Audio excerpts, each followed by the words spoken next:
Halo anak-anakku semua. Assalamualaikum warahmatullahi wabarakatuh. Jumpa lagi dengan Mr. Bamban ya. Setelah sekian lama kita tidak bertemu, akhirnya kita bisa bertemu lagi di materi UKS. Nah, kali ini Mr. Bamban mau membahas tentang kram otot ya. Siapa yang pernah mengalami kram otot ya? Tentunya sangat sakit sekali ya. Nggak enak, sakit, aduh. Kram ini bisa terjadi kapan saja. Ya, takutnya kalau saat kita berenang di tengah-tengah, nah, kaki kita kram sehingga tidak bisa digerakkan. Itu bisa sangat berbahaya sekali. Maka penting kita mengetahui cara mengatasi kram otot tersebut. Nah, tapi sebelumnya kita harus tahu kram otot itu apa. Ya.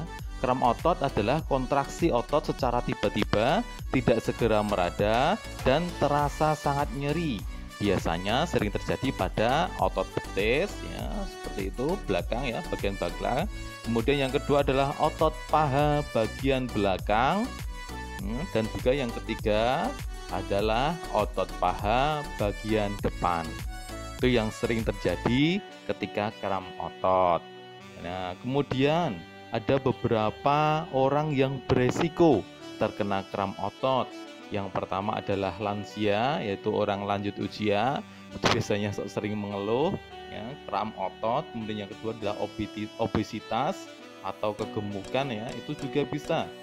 Kemudian yang ketiga adalah olahraga tanpa pemanasan ya, itu pentingnya pemanasan itu supaya tidak kram ototnya. Kemudian yang keempat adalah orang sakit yang sedang mengkonsumsi obat tertentu, itu juga bisa terkadang menimbulkan kram otot.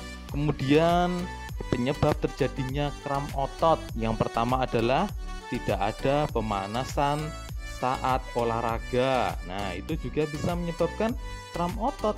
Nah, kurangnya pemanasan sebelum olahraga dapat menyebabkan kelelahan. Kelelahan otot ini akan berdampak pada penumpukan zat buang yang kemudian dapat mengacaukan koordinasi otot, saraf, dan juga memicu terjadinya kontraksi otot terus-menerus.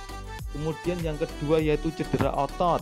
Cedera otot yang dialami dapat membuat kerusakan dalam struktur otot itu sendiri dan menjadi penyebab kram otot. Kemudian yang ketiga, beraktivitas di lingkungan yang sangat panas sehingga menimbulkan dehidrasi, kekurangan cairan tubuh. Itu juga bisa menjadi penyebab kram otot. Kemudian yang terakhir adalah kekurangan elektrolit dalam tubuh. Selain oksigen dan nutrisi, darah juga mengandung elektrolit yang diperlukan untuk mengatur kerja otot. Bila jumlah elektrolit dalam darah ini tidak mencukupi, kerja otot akan terpengaruh dan sebagai efeknya dapat menyebabkan kram otot. Nah, itu ya. Kemudian gejalanya. Ya, kita tahu gejalanya apa? Ya, benar sekali. Gejalanya yaitu kontraksi tiba-tiba, tidak kunjung reda. Kalau dilihat seperti menegang dan terasa keras. Kram otot dapat terjadi beberapa kali sebelum keluhan benar-benar hilang. Tuh, saat lari, saat jalan ya, kakinya tahu tiba-tiba sakit. Nah, itu adalah kram otot.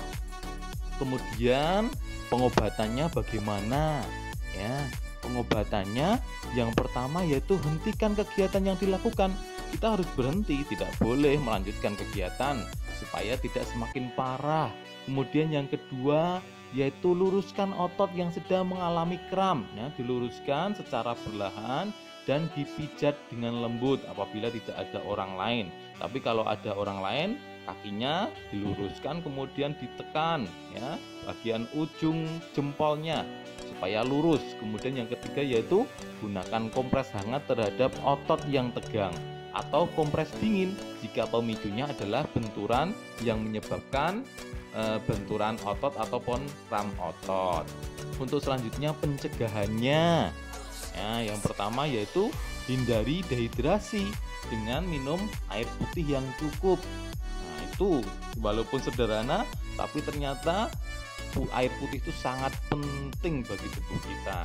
Kemudian yang kedua yaitu lakukan pemanasan sebelum olahraga. Nah, jangan tahu-tahu tiba-tiba bangun tidur kita biar sehat langsung lari. Nah, tanpa pemanasan itu bisa menyebabkan kram otot. Nah, kemudian yang ketiga rutinlah olahraga. Nah, itu rutin olahraga dengan gerakan yang dapat meningkatkan kelenturan otot seperti ini yang perlu diperhatikan ya, yang perlu diperhatikan apabila kram otot dan harus segera mendapatkan penanganan khusus dari dokter. Yang pertama, ketika kram otot yang menyebabkan nyeri hebat tidak kunjung mereda dengan langkah yang dilakukan sendiri tadi. Kemudian yang kedua, otot terlihat merah, bengkak dan terasa panas. Yang ketiga adalah terjadi kelemahan otot setelahnya. Yang keempat yaitu sering dialami sedikit gerak kram. Nah, itu harus segera mendapatkan penanganan dari dokter. Demikian yang dapat Mr. Bambang sampaikan, semoga bermanfaat sehingga kita bisa terhindar dari kram. Tetap sehat dan semangat. Wassalamualaikum warahmatullahi wabarakatuh. Dadah semuanya.